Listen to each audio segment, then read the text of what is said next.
안녕하세요. 금요사건 파일 디바제식합니다.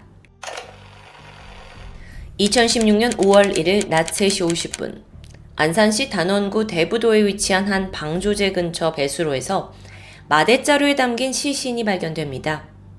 이 시신이 처참하게도 배꼽 아래로 절단된 하반신 부위뿐이었어요. 성별을 확인하니 남성, 그런데 발 사이즈가 유독 작았죠. 220mm인데요. 또 추정 신장도 160cm 정도로 체구가 작은 남성으로 보였습니다. 시신은 유기된 지 얼마 되지 않은 듯 부패가 경미하게 진행 중이었습니다. 해당 관할서인 안산 단원경찰서는 즉각 수사팀을 구성했고 우선 나머지 시신의 부위를 찾기 위한 대대적인 수색 작업에 돌입합니다. 여기엔 10개 중대병력 900명과 드론 등이 동원이 되었죠. 그리고 이틀 뒤인 5월 3일 대부도 북단 방아머리 선착장 시와호 쪽 물가에서 나머지 상반신이 발견됩니다. 이불에 쌓여있고 또 마대자루에 들어있는 상태였어요. 그런데 끔찍하게도 상반신의 장기는 모두 적출되어 있었죠. 그나마 시신의 지문은 완전히 훼손되지 않은 상태였는데 경찰은 이걸 토대로 마침내 피해자의 신원을 밝혀낼 수 있었습니다. 피해 남성은 당시 40살이었던 최 씨. 가장 먼저 휴대폰 통화 내역을 살펴봤어요. 그 결과 최근 자주 통화한 몇 명이 수면에 올라왔죠. 경찰은 그 중에서도 최 씨와 동거하고 있던 조 씨라는 남성에 주목합니다. 5월 5일 오후 1시 50분 피해자 최 씨가 살던 인천시 연수구의 자택으로 경찰이 들이닥쳤습니다. 가서 보니까 집안 벽면에 미처 지우지 못한 비산혈흔이 남아져 있었어요. 비산혈흔이라는 건 혈액이 공기 중으로 날아가면서 그 흩뿌러진 상태를 의미하죠. 혈액의 성분을 분석해 본 결과 죽은 최 씨의 것으로 확인됩니다. 자, 그럼 최 씨가 이 집 내부에서 살해당했다는 건 분명해지죠. 경찰은 동거 남성인 조 씨를 강력히 추궁했습니다. 그리고 얼마 후 범행 일체를 자백받고 즉시 검거했고요. 체포된 남성은 당시 30살이던 조성호. 최초 시신이 발견된 이후 신원을 확인하고 또 범인이 검거되기까지 여러분 이 과정이 비교적 수월한 편이었습니다. 조성호는 도주를 시도하지 않았고요. 경찰의 집중 질문에도 순순히 답변을 해주면서 꽤 협조적인 자세를 보였어요. 하지만 얼마 지나지 않아 자신의 살해 동기에 대해서는 말을 계속 번복하면서 진술을 바꾸기 시작합니다. 점점 사건의 전말을 밝혀내는 과정이 꼬이기 시작했죠. 우선 조성호는 4개월 전인 2016년 1월 2일 인천 소재의 한 모텔에서 카운터와 객실 관리를 하는 종업원으로 취직합니다. 그리고 이틀 뒤인 4일에 역시나 같은 종업원으로 들어온 피해자 최 씨를 처음 만나게 돼요. 이 두 사람은 모텔 사장이 지정해준 숙소에 함께 기거하면서 급속도로 친해졌다는데요. 숨진 피해자 최 씨는 조성호보다 10살이 많습니다. 근데 두 사람 다 힘들게 살아온 경험을 털어놓았고 자연스럽게 형동생 사이로 가까워졌다고 합니다. 그러던 2월에 두 사람 다 그렇게 성실하게 근무를 하지 않는 태도에 사장이 불만을 갖게 됐고 두 사람을 동시에 해고하게 되죠. 그러면 당장 숙소에서도 쫓겨나는 상황입니다. 이때 피해자 최 씨는 조성호에게 자기가 집을 구할 테니 함께 나가서 동거를 하자고 제안합니다. 조성호로서는 생활비를 아낄 수 있는 그런 절호의 기회였기 때문에 승낙했고요. 그렇게 두 사람은 인천 연수동에 보증금 30만원, 월세 28만원짜리 원룸을 구했고요. 이때 임대차 계약은 최 씨 명의로 그리고 각종 공과금 지급 명의는 조성호 명의로 분담 지급합니다. 마침내 2월 26일부터 위험한 동거 생활이 시작되었죠. 처음에는 별 트러블이 없었습니다. 그러다 한 2주가 지난 2016년 3월 10일 최 씨가 조성호에게 아주 예상 밖의 이야기를 꺼내게 돼요. 자신과 성관계를 맺으면 돈을 지급하겠다는 제안입니다. 참고로 조성호가 동성애자냐 아니냐라는 의문이 일긴 했지만 확인된 바에 의하면 과거 그는 여자친구가 있었습니다. 또 그녀와 함께 애견 카페를 운영하다가 그게 운영이 어려워지면서 사건 발생 1년 반 전에 폐업 처리했고 이후에 대출빚을 갚기 위해서 여러 가지 일을 해온 것도 밝혀졌어요. 그 어떤 여러 가지 일이었냐라고 보니까 좀 특이점이 있는데 성인 영화에 단역으로 출연한 적도 있고요. 또 성인 영화 여배우를 관리하는 매니저 일도 했고 또 남자 노래방 도우미 일을 한 적도 있다고 해요. 꽤 이 일 저 일 가리지 않고 했던 것 같은데 그만큼 당시의 조성호는 꽤 버거운 빚이 있었습니다. 경제적 압박을 받고 있던 터였죠. 그러다 보니 이 꺼림직한 제안을 받아들였고 그 대가로 관계를 가질 때마다 30만 원씩 받는 것에 동의하게 돼요. 이후 문제는 최 씨가 약속한 돈을 제때 지불하지 않으면서 시작됩니다. 3월 31일 두 사람이 호프집에서 술을 마시던 중에 언쟁이 벌어졌어요. 조성호가 지난번에 그 약속한 돈을 언제 줄 거냐? 라면서 따져 물었죠? 그러자 최 씨가 뭐라고 하냐면 야, 나도 얼마 전 모텔에서 잘려서 지금 한 달 내내 백수인데 내가 지금 무슨 돈이 있냐? 라면서 얼버무리는 거예요. 이 일을 계기로 두 사람의 사이가 크게 틀어졌고 얼마 후에 또 최 씨가 식탁에 있는 포크를 집어들면서 야, 이 새끼 너 나가! 라고 윽박을 지르게 되면서 조성호 입장에서는 지금 돈도 못 받고 집도 쫓겨날 상황에 처하면서 크게 앙심을 품은 것으로 보입니다. 결국 4월 1일 조성호는 길이 19cm짜리의 시카를 구입해서 이 같이 살고 있던 집 원룸 찬장에 숨겨두게 됩니다. 게다가 살인사건이 벌어지기 바로 전날인 4월 12일에는 공장에서 가져온 길이 35cm짜리 망치를 현관 앞에 있는 냉장고 뒤쪽에 숨겨두게 돼요. 한편 이때 최 씨는 인근에 있는 또 다른 모텔에 취직을 해서 거기서 숙식을 해결하고 격일마다 집에 돌아왔는데요. 사건 당일인 4월 13일 새벽 12시 조성호가 집에 들어와 보니 마침 침대에 누워있던 최 씨와 마주합니다. 집에 들어온 거예요. 이때 조성호는 자, 내가 집에서 나갈 테니 약속한 돈과 함께 보증금으로 낸 30만 원까지 총 90만 원을 돌려달라고 부탁합니다. 그것만 주면 군말 없이 나가겠다고 했죠. 하지만 이때 최 씨가 코웃음을 치면서 하는 말이 야, 너도 좋아서 해놓고는 뭔 소리야. 이후에 그는 그 부모의 그 자식이다. 니네 부모도 똑같다. 라면서 조롱과 욕설을 퍼부었죠. 이때 조성호는 격분합니다. 더 이상 참을 수 없었던 그는 냉장고 뒤쪽에 미리 숨겨둔 망치를 꺼내서 최 씨를 덮치는데 그가 도망가려고 하자 중요 부위를 걷어차더니 침대에 넘어뜨려요. 그리고 나서 망치로 최 씨의 얼굴과 가슴 등을 약 10회가량 내리치게 됩니다. 잠시 후 최 씨가 더 이상 저항을 하지 않았습니다. 정신을 잃은 걸 확인했고 이후 그는 찬장에 숨겨둔 시카를 꺼내들어요. 그리고 또다시 복부와 가슴을 수차례 찔러서 공격합니다. 물론 이건 어디까지나 조성호의 진술에 기반한 내용이고요. 당시 진술에서 조성호는 최 씨를 죽일 생각까지는 전혀 없었다라면서 우발적인 범행을 주장해요.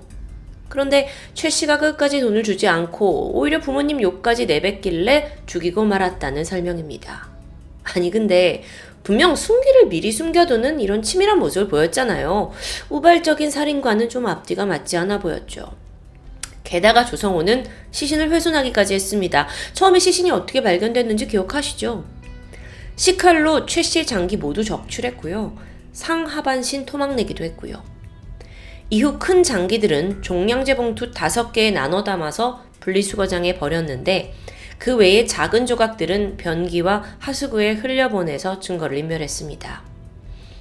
이후에 장기가 적출된 상태로 시신을 원룸에 그대로 방치했어요. 그리고 12일이 지난 4월 25일 상반신과 하반신을 마저 완전히 분리했죠.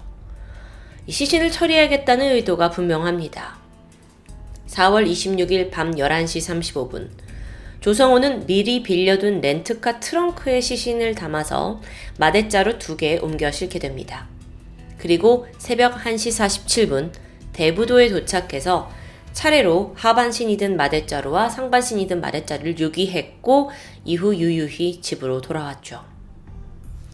자, 여기까지 들은 경찰이 종합을 했을 때 결정적인 살해 동기는 최 씨로부터 돈을 받지 못했기 때문으로 보입니다. 하지만 문제가 됐던 건 이게 우발적인지 아니면 계획적인지를 밝혀내는 거예요. 사체를 왜 이렇게까지 훼손했느냐? 이 부분에 대해 조성호는 죽이고 나니 시신이 너무 무거웠고 부패가 돼서 냄새가 계속 심해지니 어쩔 수 없었다고 진술했어요. 근데 그렇기에는 너무 방법이 잔인하잖아요. 장기도 다 적출했고요. 그렇다면 이건 오래전부터 원한이나 분노를 품고 있다가 마침 그날 표출된 게 아니냐라고 볼 수 있어요. 그러니까 조성호가 최 씨를 언제든 살해한 마음을 품고 있었다고도 해석할 수 있겠죠. 그 와중에 마침 막 부모 욕을 하면서 모욕적인 얘기를 하니까 살인을 자행했고 시신까지 마구잡이로 훼손한 거고요. 근데 이와 반대로 조성호는 전혀 살인을 할 생각이 없다가 갑자기 벌어진 일이다 라고 한결같이 주장합니다. 사실 여러분 여기에 따라 형량이 엄청난 차이가 있겠죠. 감형도 가능하고요. 실제로 그는 재판 중에도 범행 도구를 미리 갖다 놓은 건 그냥 위협을 하기 위함이었다. 죽일 마음은 절대 없었다라고 계속 변론합니다. 또한 이쯤 되면 나오는 거 있습니다. 자기가 분노 조절 장애를 앓는다면서 심신미약을 내세우는데 이걸로 봤을 때 충분히 치밀하고 교활한 사람으로 보이죠. 살인 후에 그의 행적을 살펴보면 너무도 태연한 모습에 오히려 당황스럽습니다. 자기 페이스북에다가 미래에 나는 이렇게 살 거다 하는 인생 계획을 살인 후에 올려놨어요. 뭐 완전 범죄라고 생각을 했던 걸까요? 보통 첫 살인을 하고 게다가 토막까지 냈는데 이렇게 의연할 수 있나요? 그래서 이때 전문가들은 조성호가 소시오패스 기질이 있다고 판단했습니다. 보통의 사람이라면 단순히 무시당했다는 이유로 살해를 하진 않죠. 게다가 여기서 조성호 동창들의 증언도 나오는데 고등학교 시절에 고양이 발등을 돌로 내리찍으면서 동물학대를 아무렇지 않게 했다고 해요. 평소에는 굉장히 과묵한 편이었지만 누군가 자신을 조금이라도 무시한다고 여겨지면 굉장히 민감하게 반응하는 성격이기도 했고요. 충동적이면서 자기 감정을 극도로 표출하는 소시오패스 성향과 부합하는 모습입니다. 특히나 또 인상적인 점이 있는데 범행 이후에 검거가 되기까지 조성호는 단 한 번도 도주하지 않았습니다. 범행 이후에는 일부러 뉴스나 기사도 찾아보지 않았다고 말했어요. 되려 알고 지내던 여자친구 만나서 영화 약속을 잡기도 했고요. 또 태연하게 SNS에 게시물 업로드했고요. 이걸 다시 해석하면 살인 후에 자괴감이나 두려움에 빠진 건 아닌 것 같습니다. 오히려 그 게시물에 뭐라고 했냐면 나는 10년 안에 2억을 모으고 마지막 꿈을 달성하겠다. 이런 식의 자기의 생존, 돈벌이에 굉장히 집착하는 모습을 보이는 거예요. 이건 그 전형적인 사이코패스와는 또 다른 양상이죠. 2016년 10월 조성호는 재판 끝에 1심 판결에서 무기징역을 선고받았지만 2017년 4월 고등법원에서 27년형으로 감형됩니다. 이때 재판의 쟁점 또한 특이했어요. 피해자 최 씨의 사망 시점이 언제냐라는 게 화두로 떠올랐던 거예요. 1심에서는 조성호가 살아있는 상태의 피해자를 식칼로 여러 차례 찔러서 숨지게 했다라고 본 건데요. 고등법원에서는 흉기로 찌를 때는, 그러니까 2차 가해를 했을 때는 이미 그 사람이 숨진 상태였다고 결론을 내렸던 겁니다. 근데 이게 감형의 이유가 되는지는 좀 의문이에요. 이미 죽은 상황에서 단지 오버킬만 했을 뿐이다.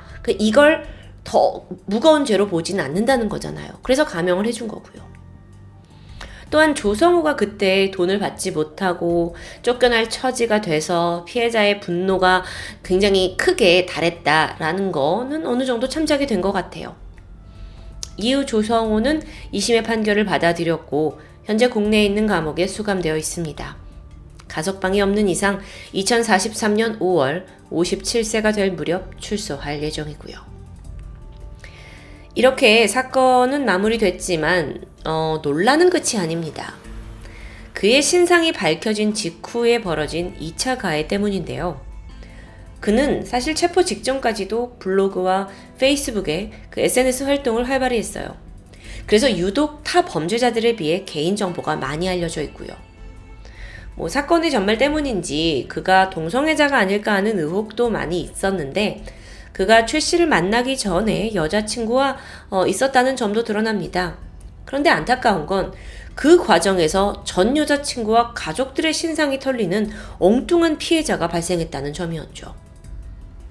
그러고 보니 이런 일들은 사실 최근에 더 비일비재하게 일어난 것 같습니다.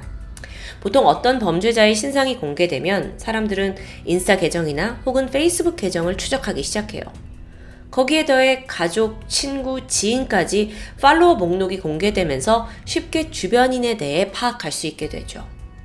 물론 사회 악으로 지목된 범인이나 가해자를 욕하는 건 허용이 가능한 일이라고 볼 수 있지만 그저 연관된 사람이라고 무턱대고 사람들의 도마에 오르는 건 불필요한 2차 피해라고 볼 수 있습니다.